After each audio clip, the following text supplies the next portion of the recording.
Hi, I'm Mila de Villiers. Welcome to today's episode of Pagecast, Jonathan Ball's weekly podcast episode, where we discuss all things books by their authors. Today will be Ted Botha. Welcome, Ted. Thanks very much for having me. Today we're chatting about Ted's latest, Hollywood on the Veld, when movie mayhem gripped the city of gold. Ted, firstly, what's it like being back in the city of gold? Do you ever leave the city of gold, hey? I love Joburg, and I think it's so full of stories and such a vibe. I mean, people always talk about the vibe, and it's very difficult to explain. But boy, as soon as you land, it's there. And, you know, I guess some people relate to it and some people just don't get it, but I love it. Now, speaking of stories, this is some story that you wrote. If you could describe the main character of your book, Isidore I.W. Schlesinger, in 5 words, what would they be? Visionary, tyrannical, difficult, rich, and South Africa loving. On the latter, how did it come to be that this Jewish American, who ostensibly was a property bro at first, became this media mogul in South Africa? So, I mean, it has really to do with the history of Joburg and what was happening in entertainment. And people might not know this today, but Joburg was this huge entertainment mecca, which largely had to do with gold and the miners having a lot of money, and they needed some form of entertainment. And so from the earliest days, 1886, I mean, there was all kinds of entertainment available in Joburg. So it was roller skating rinks and boxing tournaments, and Turffontein was one of the first places to open, brothels, hotels, bars, and theatres played and circuses, of course.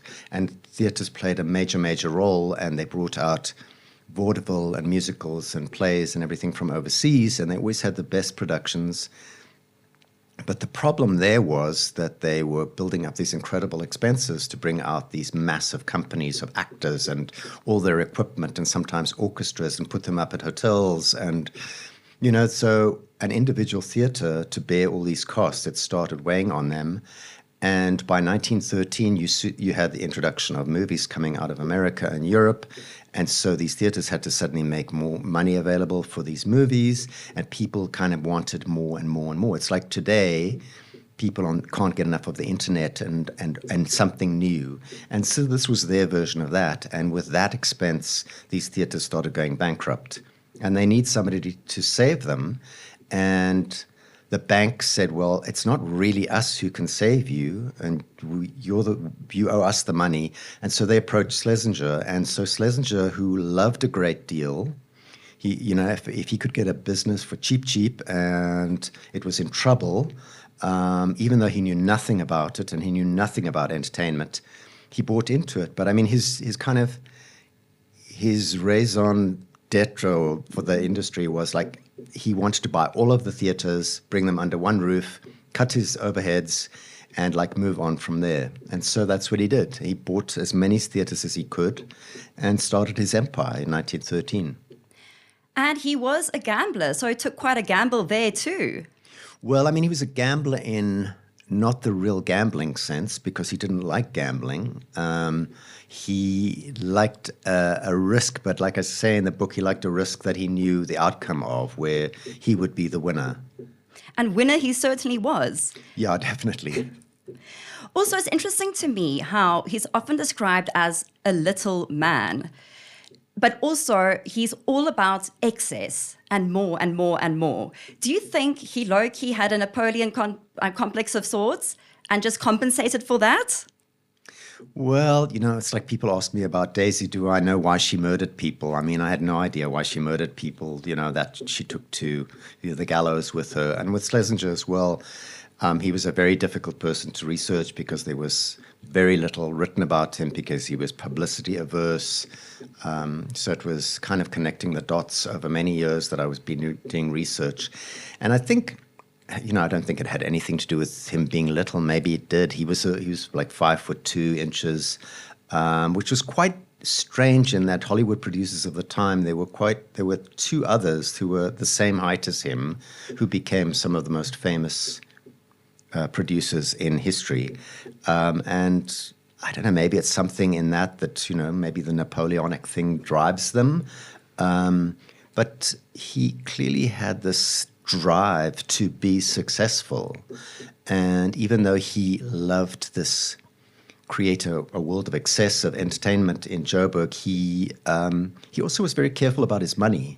I think the entertainment industry was his one. Now, he had, like I say in the book, he had many, many companies: real estate, agriculture, farms, advertising, so many things. But this was the one sector of his businesses that really didn't make money, when he started making movies. His theaters made money, but his movies was the one thing that never really made money. So it was kind of counterintuitive for him to spend time and effort on this industry that actually didn't pay off in the end. So I think he developed this kind of passion for movie making that kind of was unexplainable. And I mean, speaking of farms now, Killarney, which now is a neighborhood in Joburg, with cool Art Deco buildings and such, but that was his farm back in the day. Can you just try and create an image of what Killarney looked like back then in the early 1900s? Well, I mean, if one can imagine, it was apparently farmland. It was called Cook's Estate before it was called Killarney, and there were orchards and a little stream with a bridge over it and a couple of buildings on it. When he bought it in 1906, with lots of veld in all directions. Now you've got the N1 running through it and the hospital on the hill and lots of things that weren't there. So you can imagine this open landscape with a couple of mansions on the Parktown Ridge. So, I mean, and that was the area that he started making movies on. So these running battles of thousands of people that you see in these two spectacle movies that he made at Killarney, I mean, that would have been happening there. So, I mean, it's quite amazing to think that all these, like, battle scenes and when he, like, pieces of the Anglo-Zulu War, like Rorke's Drift, where he built buildings to copy Rorke's Drift, that all happened in that area, which is now all built up today. But I think it's interesting that if you think Los Angeles is probably exactly the same, where Hollywood was just farmland, and there were just shacks and barns, which they used as their film producing areas. And today it's, I mean, you would never recognize it. And he had a propensity to emulate that was happening in America. He enjoyed copying.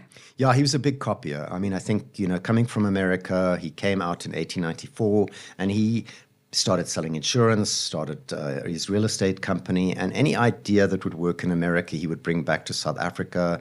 And he saw South Africa as a kind of a copy of, not a copy of America, but a very similar landscape, same climate, especially in the California area. So he thought, well, an idea that works in America is going to work in South Africa. And to a large extent, he was correct.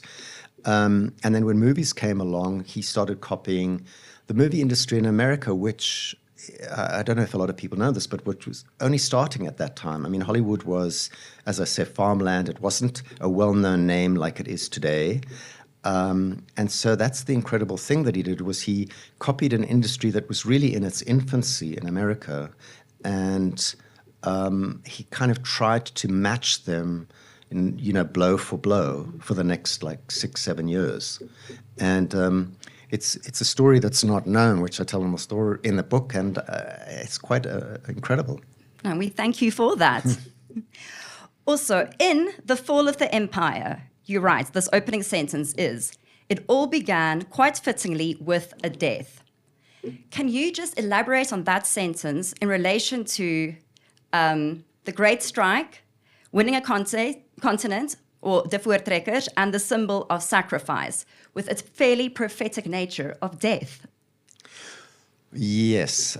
So the two big movies that he made within the first 3-4 years of opening up his movie production studio was the Voortrekker movie, The Winning a Continent, which was a great trek, and The Blood River. And the second one was the Anglo-Zulu War, which was called Symbol of Sacrifice. And for these, he had massive battle sequences. He had sets made. And there was like no movies like that had really been made anywhere in the world with such numbers, such outdoor sequences. People were used to shooting in studios, and they had these painted black back canvases of a mountain, and that would be Switzerland. And, you'd have these, everything was kind of fake. Mm-hmm. And even when they filmed outdoors, they would say, oh, well, this is California, and it actually was just around the corner from them. And, it was so, but Schlesinger really wanted verisimilitude, which is kind of everything to be the real thing. I mean, he got stuck with that because it turned out to be very, very expensive, especially when you have to translocate thousands of people and equipment. And when he did the Anglo-Zulu War, everything had to go down to Natal. But he was like doing everything from scratch. He knew nothing about film production. And so like accidents would happen. And so on both movie productions, there were accidents, there were deaths. And I sometimes think he was a little bit jinxed on his movies because these things kept happening after these two spectacles were made. But if you think in retrospect, the size and spectacle of his movies and the ignorance of everyone who's involved because they were really doing something new, it's quite amazing that more accidents didn't happen. I mean, if you look at video footage, which is very rare, of battle sequences in the Anglo-Zulu War movie, it's actually spectacular. I mean, the shot is taken from a ridge and you look down into the valley and there are literally thousands of people coming from both sides and they clash. I mean, I just don't know how people didn't die in that, or like massive injuries and casualties. And so you're talking about the death of the Empire. So the Empire was the very first theater, or it became his base. It was the first theater that he bought in Joburg on Commissioner Street. And it became a kind of a base before he built his studio. And the death was, of course, the death of the empire, of the entertainment empire, and the Empire Theatre itself, and the beginning of his new industry that he was starting. Which started with the Great Strike. A bunch of news segments. Yeah, so the irony about I don't know whether it was fortuitous or what, but he started his entertainment empire right at South Africa was in this very rebellious, volatile, fractious state. It was shortly after Union, not long after the Boer War, unhappy truce, Afrikaners and English against each other. Unhappy miners, both black and white, strikes all over Johannesburg regularly. And he bought his first theatre at the same time that the Kleinfontein miners' strike was going on, which was a huge, huge strike, which is the biggest one that would come along before 1922. And that was when he started making his news segments, and he actually sent out his cameramen to shoot the strike. And one of them died during the shooting. He was shot during the shooting of the documentary. I mean, of the news footage. So he sank his teeth right into the subject immediately. Interesting that you mentioned documentary, because many people regard Nanook of the North as the first official documentary. Yet here Schlesinger was documenting history. Yeah, so I mean, it's fascinating for me that he, at the same time that he was, and this is something that they weren't doing in America or anywhere really, a person who was making film productions was also making newsreels. I mean, they were two very separate entities, and he was actually bringing them together under one roof. And so his cameramen were actually shooting features and newsreels at the same time. They were like juggling the two. And he would go out and he would shoot, the word documentary doesn't exist until 1926. So this is way before then. So you have these newsreels that start getting longer and longer and longer. And he sent out his cameramen. By 1918-19, they were going out doing longer documentaries to an island near Antarctica, to Madagascar, to East Africa, to Ruwenzoris in Central Africa. So he was doing these kind of crazy factual pictures, which were way ahead of their time. And now that you mention this combination of, say, news and history, you also create a sense of it's a very evocative read. Yet this is nonfiction. How do you go about it reads like a novel at times even. How do you go about creating the settings, the characters, the scene, the atmosphere? I think, when I write something like this, like when I was writing Days to Melka, you want to kind of keep the reader entranced all the time without becoming too heavy on the facts and like the technicalities of it, and to bring somebody who doesn't really know a lot about the movie industry in this case into the whole thing and explain, this is why this is important, this is why this is interesting, this is what was happening in America and England at the time, this was this world back then that many have forgotten, and it's like really interesting. And it's how do I tell this in a relatable fashion and make it kind of story-ish. And that was foremost in my mind when I was writing as well, to keep kind of the pace going like a good movie. Hey, look at you, so meta. Yeah. Also, interestingly enough, he carried on making movies during the First World War. Yeah, I mean, his newsmen went up to East Africa, so they went up to German East Africa, and they were shooting up there. They went to Southwest Africa, and actually they carried on during the Second World War, and there was a film studio, a news film reels run out of Killarney, even though he'd stopped proper film production by then. I mean, the newsreel kept going it ran for about 60, 70 years altogether. So they even did like some propaganda for the British during the Second World War. That was done all over the place. That was done by famous directors like David Lean, and, they all got involved in kind of the war effort. Mm-hmm. I think they did some shooting in I guess would be Borneo, Java area. So I mean, they kind of didn't shy away from some serious footage. And of course, then the famous one that they did shoot that no one has ever seen is the Bullhoek massacre in 1921 down near Queenstown, and when Pastor Enoch Mgajima had led his followers in this crusade, and they clashed with the police and the army, and 200 people died. And one of Schlesinger's cameramen had sneaked into the area, and he got footage. And before it was able to be shown, the government made them not show it, and they destroyed all the copies.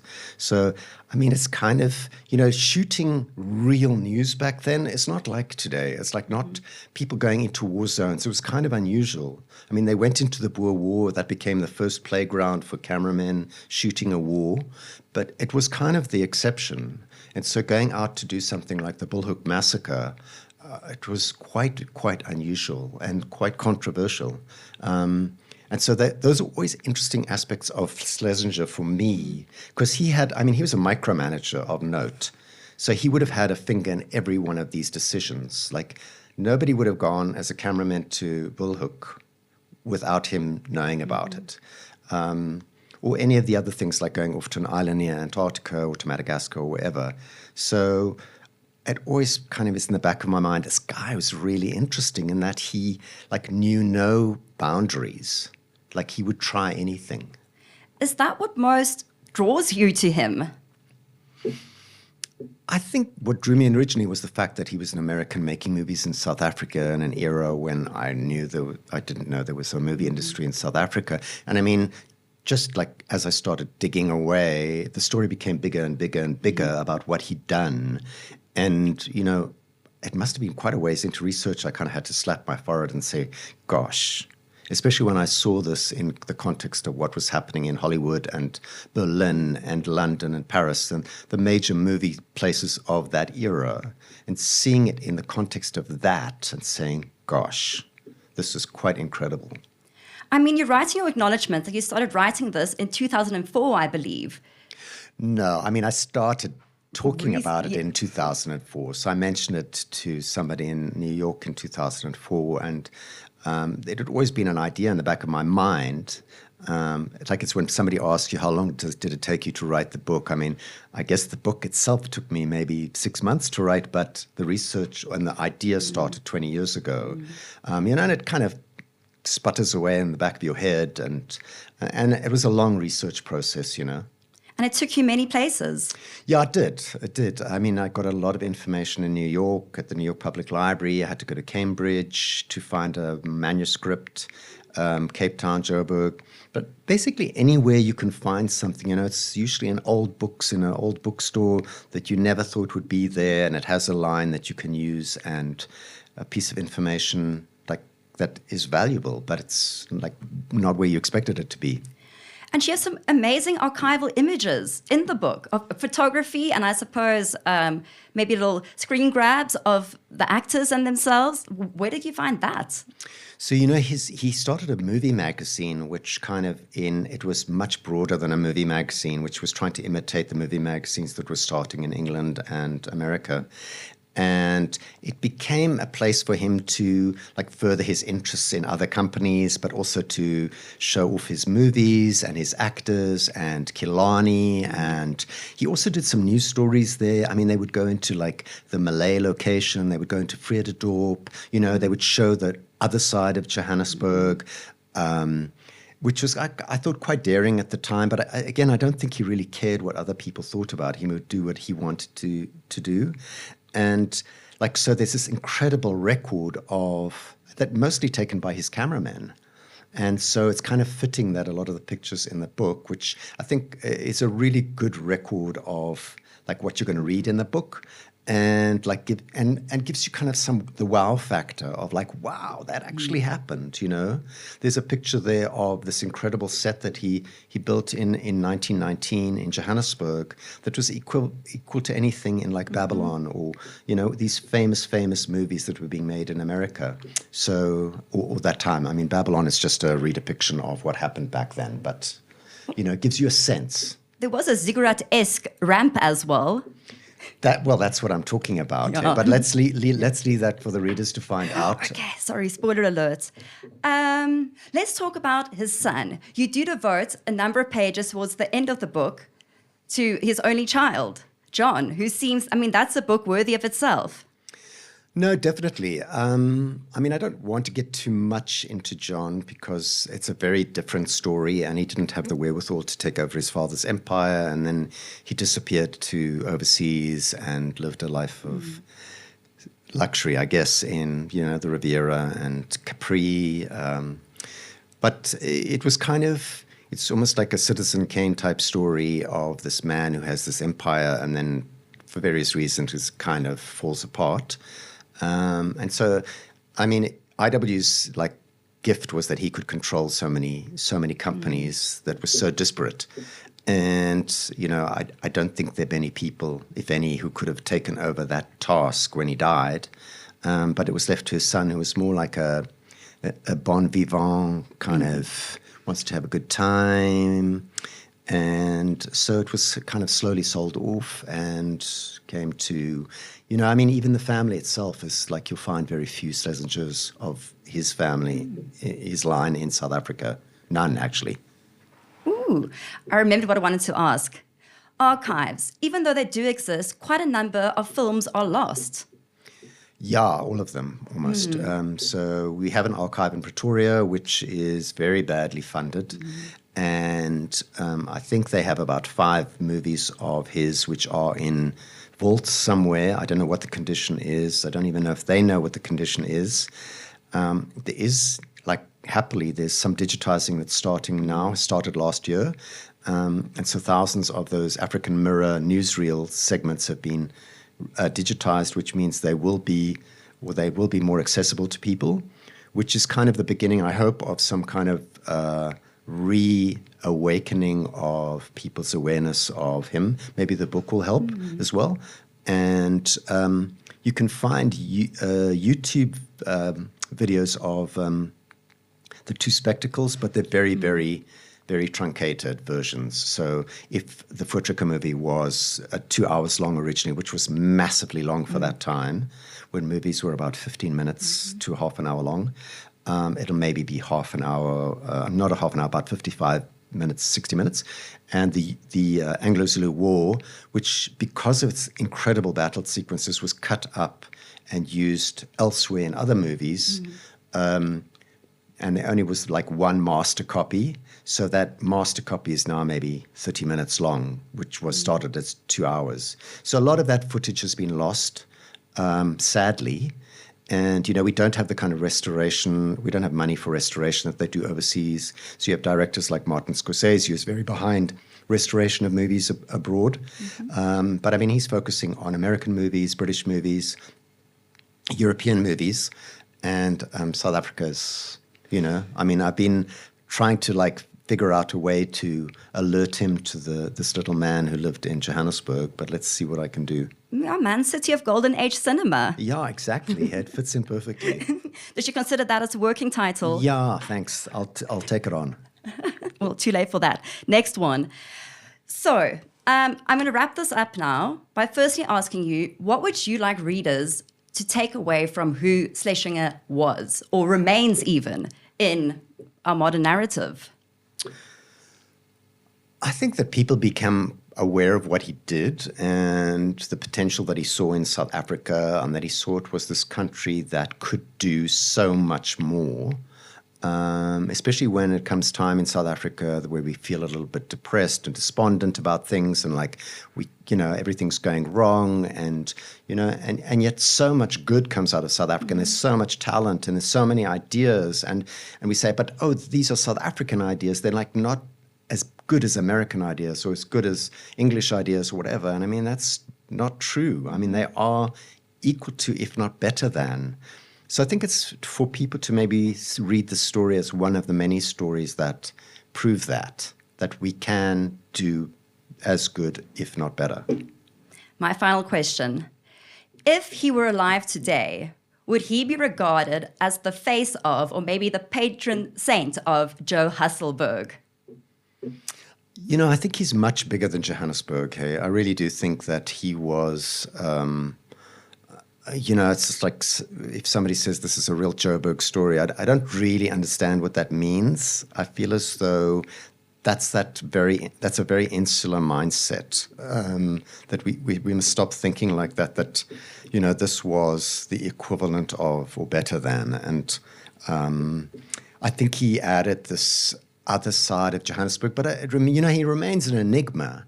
So I mean, to say that he created something in Johannesburg that one can feel today, I don't know. I think I like that enigma thing, though, that he added this intangible element to Joburg and why it is the way it is today.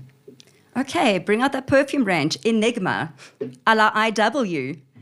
Thank you so much for listening to our episode. Thank you, Ted, for being here. Please come back to Joburg. Thanks very much for having me. All right. Cheers.